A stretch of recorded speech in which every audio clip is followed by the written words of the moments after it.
So, what if I told you that the absolute best replacement for your entire first aid kit isn't like some highly engineered synthetic medical breakthrough, but actually just a simple mixture of salt, water, and electricity? I mean, it sounds totally made up, right? Right. But just think about it for a second. You're outside, enjoying a perfect summer evening, and suddenly you feel that sharp pinch on your ankle. A Yeah. mosquito bite. Oh, the worst. And normally you'd probably reach for some rubbing alcohol that stings like crazy, or maybe a really greasy antihistamine cream. Exactly. But today, we are looking at a fundamentally different approach. We are looking at a molecule that your own white blood cells are actually like manufacturing right now inside your body. Yeah, it really is a profound shift in how we approach healing. We're sort of moving away from brute forcing the body with harsh synthetic chemicals and moving toward biomimicry. Myomimicry. Yeah, basically bottling the exact immune response your skin already uses to repair itself. And that is the core mission of our deep dive today. We are exploring how a surprisingly simple compound called hypochlorous acid, or HOCl, might completely change how you handle everyday skin issues. It's super versatile. It really is. Yeah. And we're pulling our insights today directly from this really comprehensive June 16, 2026 article by Nikki Chase over at Arrow Organics. It's titled Hypochlorous Acid for Bug Bites, Benefits, Uses, and Best Sprays. Yeah, the research in there provides just a fascinating window into our own biology. Okay, let's unpack this. Because to grasp why this single molecule can replace so many different products in your medicine cabinet, we kind of have to look under the microscope, right? Right, we have to look at the actual biological mechanism of a bug bite and, observe how our internal defenses mobilize against that really specific type of injury. So if we zoom in on that mosquito bite, it's not just a physical puncture. It's essentially this tiny, highly coordinated chemical invasion. Yeah, the insect pierces your skin and basically leaves behind a payload of its own saliva-based proteins. Ugh, gross. And your body immediately recognizes those proteins as foreign invaders Yeah. and just hits the panic button, right? It triggers the release of histamine. Exactly. That's when the local sirens start blaring, the blood vessels dilate, the area swells up, and you get that overwhelming, just maddening urge to claw at your own skin. So where does hypochlorous acid actually fit into that whole microscopic battlefield? Well, what's fascinating here is that hypochlorous acid isn't a synthetic drug. It's actually an oxidant naturally produced by our own white blood cells. Wait, really? Our bodies make it. Yeah.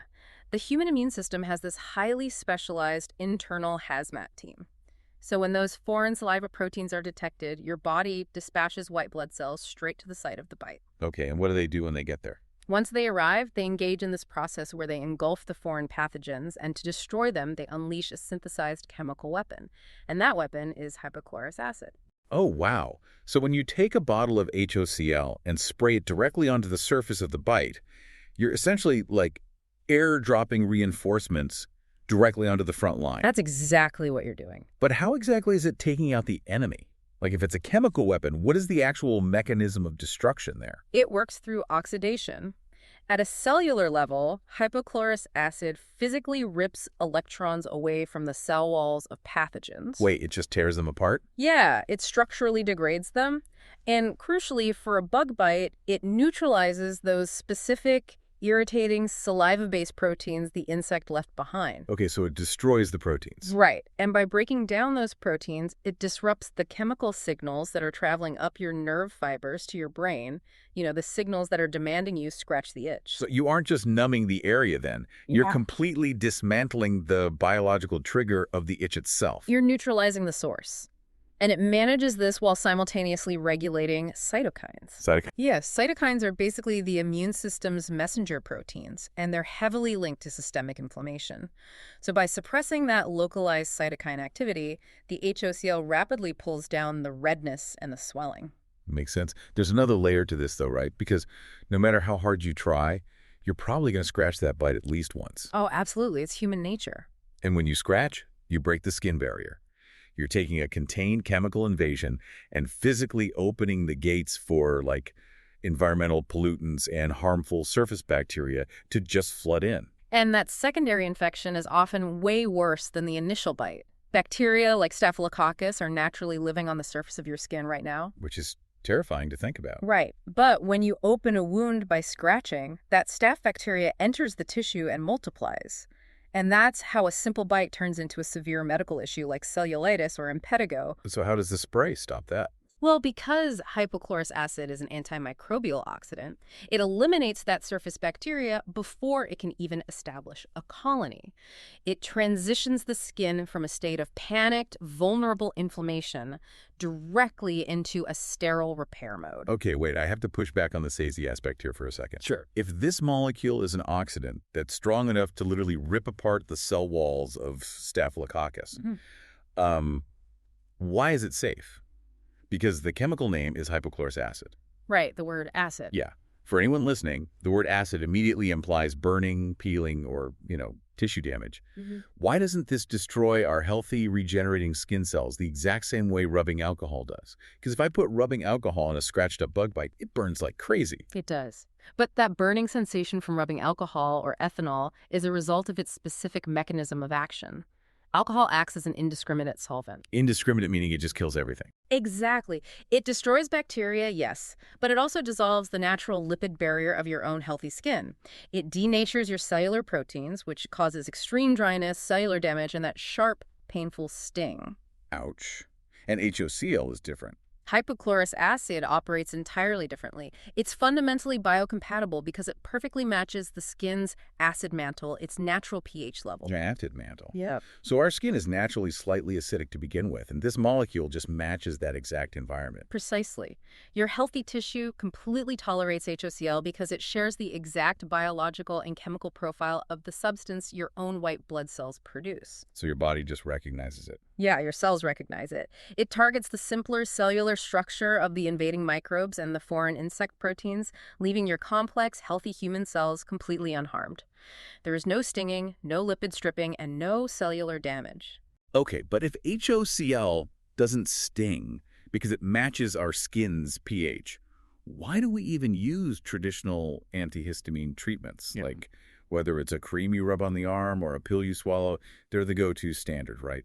Are they doing something HOCl can't do? Well, antihistamines are definitely crucial for severe systemic allergic reactions, but for a localized bug bite, their mechanism actually falls incredibly short. Really? How so? Well, think about oral antihistamines. They have to be digested, absorbed into your bloodstream, and cross various internal barriers just to block the systemic histamine response. Which takes a while. It does. And that systemic absorption is why they come with such heavy side effects, most notably crossing the blood-brain barrier and causing intense drowsiness. Yeah, nobody wants to swallow a pill for a mosquito bite and end up needing a 3-hour nap in the middle of a summer hiking trip. Exactly. And topical antihistamine creams attempt to bypass that drowsiness, but they have a massive functional flaw. A topical cream just sits on the surface of the skin. Yeah. Its only job is to try and block the local histamine receptors.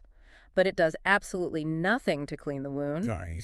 Yeah, it does not chemically neutralize the insect saliva, and it does not kill the surface bacteria introduced by your fingernails when you scratch. So it's basically just throwing a chemical blanket over the mess and hoping it resolves underneath. That is a highly accurate way to look at it, yeah. Hypochlorous acid, on the other hand, provides immediate itch relief by actively shutting down those nerve signals while simultaneously sanitizing the wound. Dual action. Exactly. It's a localized, dual-action solution that completely avoids the systemic fatigue of a pill and the heavy, pore-clogging residue of a synthetic cream. And because it avoids that heavy residue and is perfectly tuned to the skin's chemistry, its utility expands way beyond a simple mosquito bite. Oh, absolutely. Yeah, reading through the Aero Organics guide, it reads less like a bug bite remedy and more like a Swiss Army knife for the skin. It really is. But before we get into what else it can treat, we have to talk about how it's actually made. Because this is honestly the most counterintuitive part of the whole deep dive. It's pretty wild. We're talking about a highly effective, pathogen-destroying, inflammation-calming molecule. But it literally relies on a simple combination of salt, water, and electricity to exist. How do those three common things become a chemical weapon for the immune system? It relies on a process called electrolysis. When you take simple salt water, so sodium chloride and H2O, and pass a precise electrical current through it, you actually break the molecular bonds of those base ingredients. Okay, so the electricity pulls them apart. Right. The electrical energy forces the atoms to rearrange themselves, synthesizing hypochlorous acid. So you're basically electrocuting salt water into becoming an immune system replica. In a nutshell, yes. That explains why the source material notes it's incredibly safe. The base ingredients are so pure that you can use it on delicate infant skin, like treating a baby's diaper rash. Exactly. It's that gentle. But if it functions primarily by destroying external pathogen cell walls, I'm assuming it's relatively useless for something internal, right? Like a chronic autoimmune flare-up.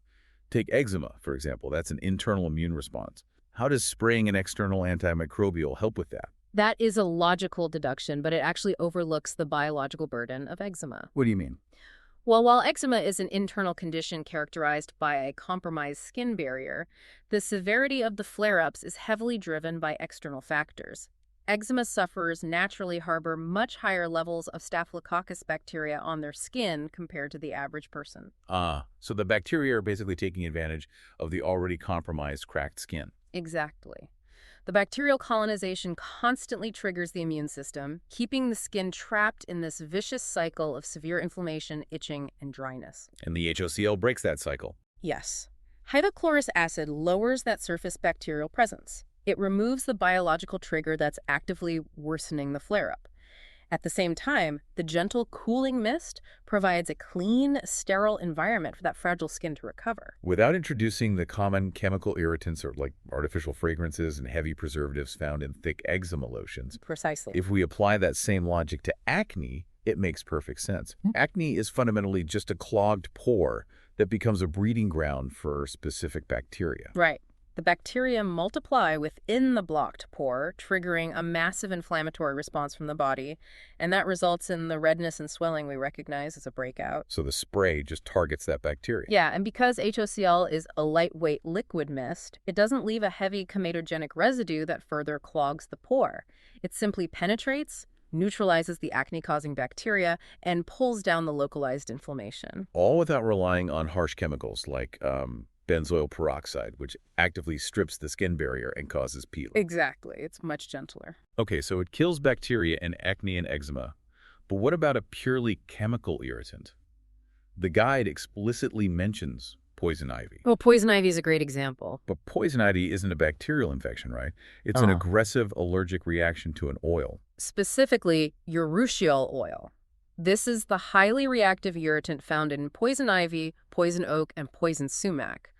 When you're exposed, that oil binds to the skin and triggers a massive immune panic. So how does the spray help if it's an oil? When you spray hypochlorous acid onto a fresh poison ivy rash, two things happen. First, the oxidizing nature of the HOCl actually neutralizes the urushiol oil itself on the surface, directly mitigating the trigger of the allergic reaction. Wait, really? It breaks down the oil before the body can overreact to it? Yes. And second, poison ivy rashes are notoriously intensely itchy, which leads to heavy, unconscious scratching, often while you're asleep. Oh yeah, and then you wake up with a mess. Right.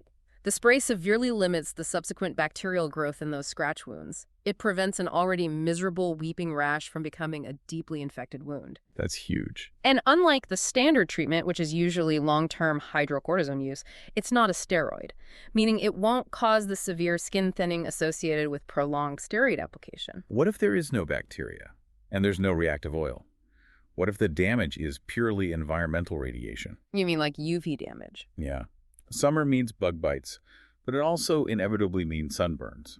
Does this molecule have any effect on skin that has just been scorched by UV rays? It excels in that specific environment as well. Whether it's a sunburn or post-procedure skin from a harsh facial or laser treatment, your skin has been physically damaged by heat and is heavily inflamed. So the spray cools it down. Yeah, the immediate application of the mist provides a physical cooling effect that draws out heat and reduces the burning sensation. But the mechanism goes deeper than that. How so? Sunburned skin is heavily compromised. It's vulnerable to infection and dehydration.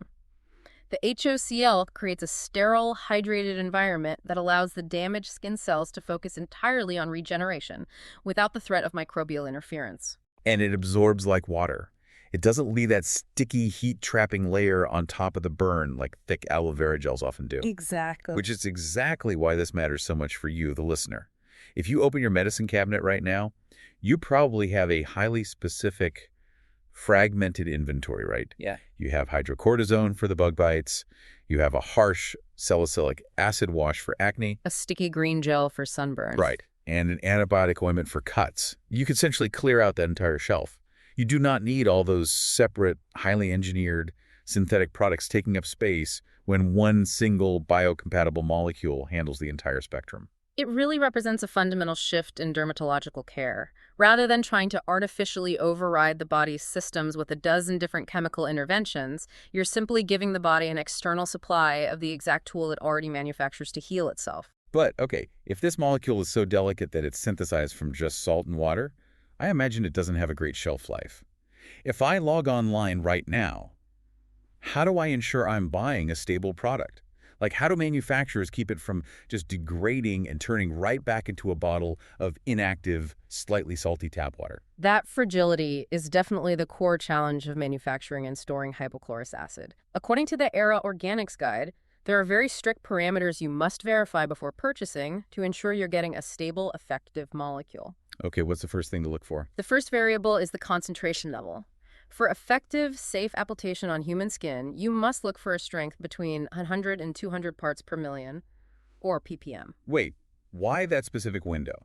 If it's safe for a baby, wouldn't a higher concentration, like, I don't know, 500 ppm just kill the bacteria faster? More is absolutely not better in this context. If you exceed 200 ppm, the antimicrobial action becomes too aggressive for human tissue. Damages the skin. Yeah, the higher concentration creates osmotic stress on your cells, pulling moisture out and causing noticeable, sometimes severe, dryness. 100 to 200 ppm is the biological sweet spot where pathogen destruction is maximized, but healthy cell integrity is perfectly preserved. Okay, so we are checking the label for 100 to 200 ppm. What about the packaging? Does the bottle itself matter? The packaging is a non-negotiable factor. The product absolutely must be housed in an opaque bottle. Because of light? Yes. Remember, this molecule is held together by delicate chemical bonds. Ultraviolet exposure from sunlight rapidly breaks those bonds apart. So if you buy a product sitting in a clear plastic bottle on a brightly lit store shelf, Or if you leave a clear bottle in your sunny bathroom window, yeah, the UV radiation will rapidly degrade the solution. The chemical structure collapses, and you'll essentially be misting yourself with inactive salt water. so opaque bottles only. But there's another stark warning in the research about making sure you buy the right category of spray. What happens if someone accidentally buys a hypochlorous acid spray meant for cleaning kitchens instead of skin? This raises an important question, and it's a critical safety distinction. You must verify that the product is specifically formulated and labeled for skin, facial, or topical use. Never, ever use a surface or disinfectant hypochlorous acid spray on your body. But why not?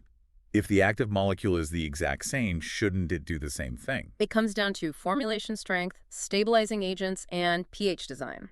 Surface sprays are engineered to obliterate biofilms on hard materials like countertops, doorknobs, and medical equipment. So they're just way stronger. Much stronger. They contain much higher ppm concentrations. But more importantly, they are often formulated with higher pH levels and added harsh surfactants to maintain stability in extreme environments. They completely lack biocompatibility testing for living tissue. So they are not matched to the skin's acid mantle. Not at all. If you spray a surface disinfectant on a bug bite or an open scratch, the high pH and harsh chemical stabilizers will completely obliterate your skin's natural acid mantle.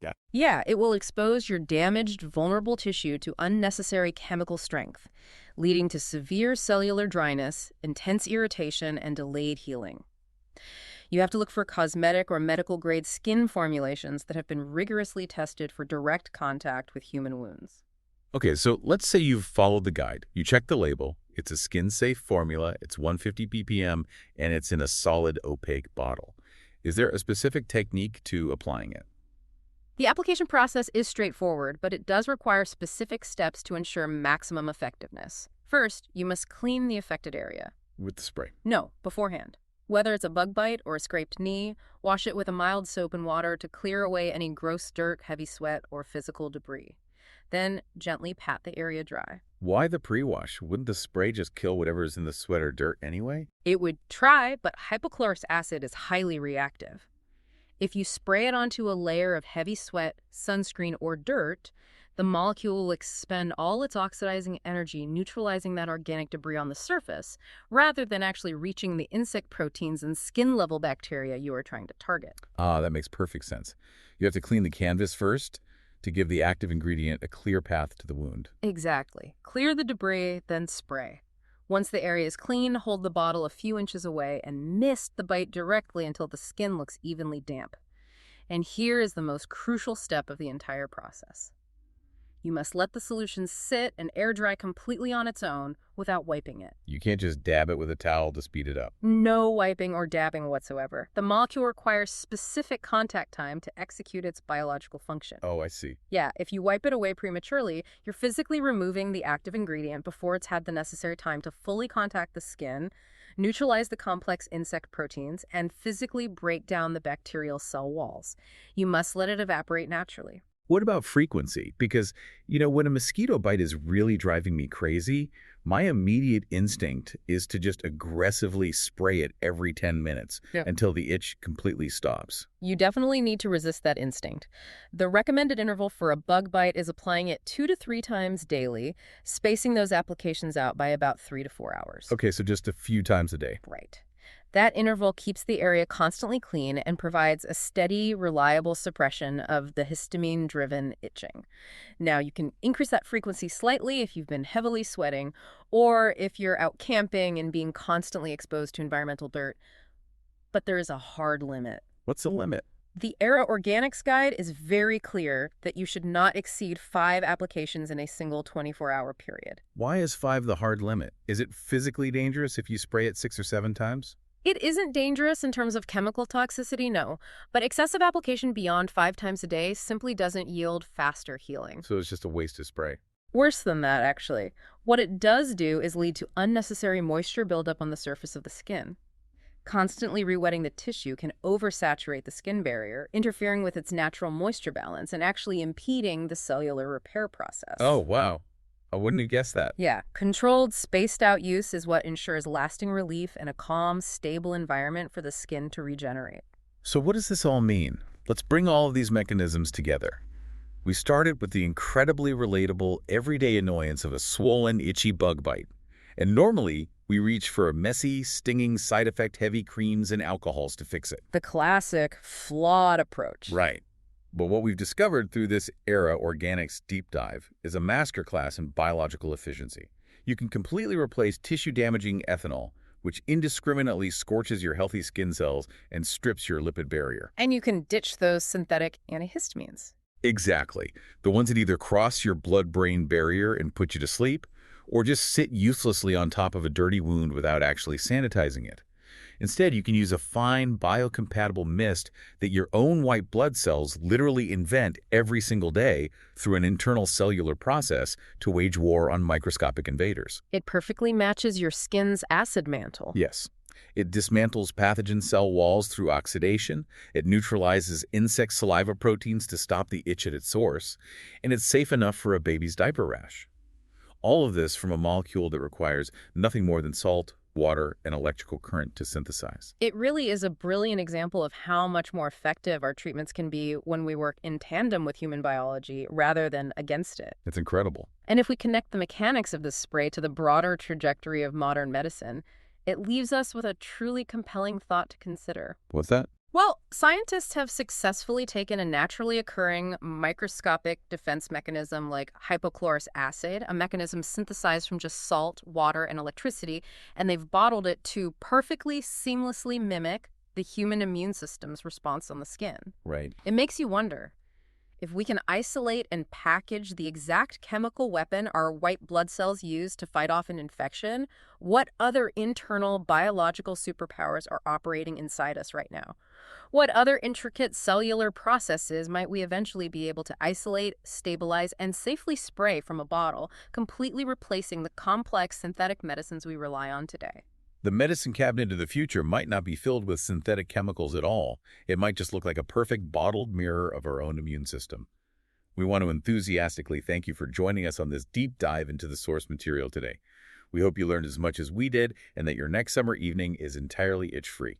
Stay curious, and we'll see you next time.